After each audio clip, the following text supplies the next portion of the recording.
అందరికీ నమస్కారం. ఈరోజు నా చేతుల మీదుగా శరపంజరం చిత్రంలోని ఒక అత్యద్భుతమైన గీతం నా చేతుల మీదుగా ఆవిష్కరించాను.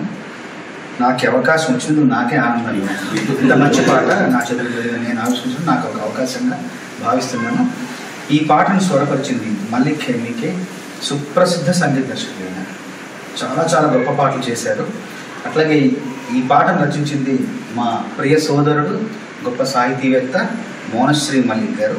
చాలా అత్యద్భుతంగా తెలంగాణలోని వస్తువుని, తెలంగాణలోని శిల్పాన్ని, తెలంగాణలోని యాసను, ఆ మాండలికాన్ని, గ్రామీణ మాండలికాన్ని, ఆ దాంట్లోని మాధుర్యాన్ని ఎంత గొప్పగా ఇందులో చూపించారు. ఈ పాటలో ఎన్నో మనం మరుగున పడిపోయిన పదబంధాలు, పదాలు, శబ్దాలు అన్నీ కూడా తీసుకొచ్చి అవన్నీ మళ్ళీ ఒక ప్రేమ గీతంలో అమర్చడం అన్నది చాలా గొప్ప ప్రయోగం. చాలా సంతోషంగా ఉంది. వీళ్ళందరికీ ఈ పాట ఇలా రూపకల్పన చేయడానికి కావడానికి మూల కారణం తమ్ముడు నవీన్ కుమార్ గట్టు. తను ఈ చిత్రాన్ని దర్శకత్వం వహించాడు, చిత్రానికి అట్లాగే తను నటించాడు. అట్లాగే చిత్రంలో నటించిన మరొక నటి లయ, కథానాయకి చిత్రానికి సంబంధించి లయ, తను కూడా చాలా బాగా, వీళ్ళిద్దరు బాగా నటించారు. నేను సినిమా చూశాను కూడా. నన్ను మామూలుగా ఒకసారి రమ్మన్నారు, ఆహ్వానించారు. సినిమా చూశాను.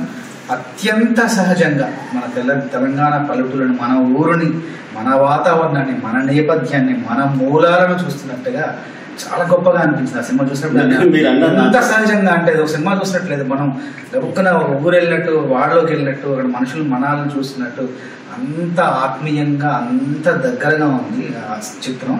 గొప్ప కథాంశం, చాలా గొప్ప కథాంశం, ఆలోచించదగిన కథాంశం అది కూడా. అలాంటి కథాంశంతో, వినూత్నమైన కథాంశంతో ఈ సినిమా ఈ నెల 19 విడుదలకు సిద్ధంగా ఉంది. అందరూ ఆదరించాలి.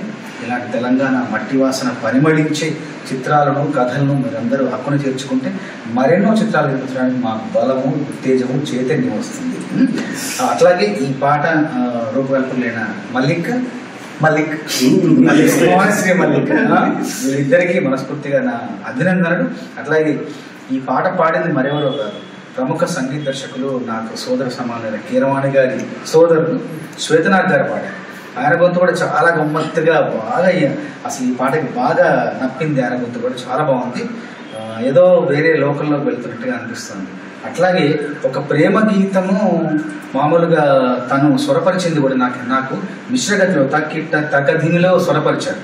మిశ్రగతిలో ప్రేమ గీతం మామూలుగా ఉత్తేజం కానీ, ఏదన్నా స్ఫూర్తిదాయకమైన గీతం కానీ అట్లాంటివి స్వరపరుస్తాడు మామూలుగా. ఈ తగ్గదిమిలో ప్రేమ గీతం అనేసరికి తెలియకుండా చాలా ఒక లోపల నుంచి ఒక ఉద్వేగం పొంగింది. అసలు ఆ రిధం వింటుంటే, ఆ లయ వింటుంటేనే, నడక వింటుంటేనే ఒక ఉద్వేగం వచ్చింది.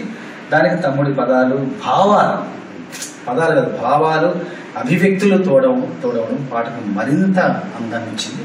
ఈ పాట ఖచ్చితంగా విజయవంతం అవుతుంది.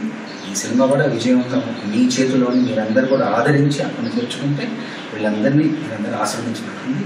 వీళ్ళు ఇప్పుడు వర్ధమాన కళాకారులు వీళ్ళంతా కూడా అందరూ కూడా మీరు ఆశీర్వాదం ఇస్తే వీళ్ళ నుంచి మరెన్నో కళాఖండాలు, కళారూపాలు మీకు చేరుకుంటాయి.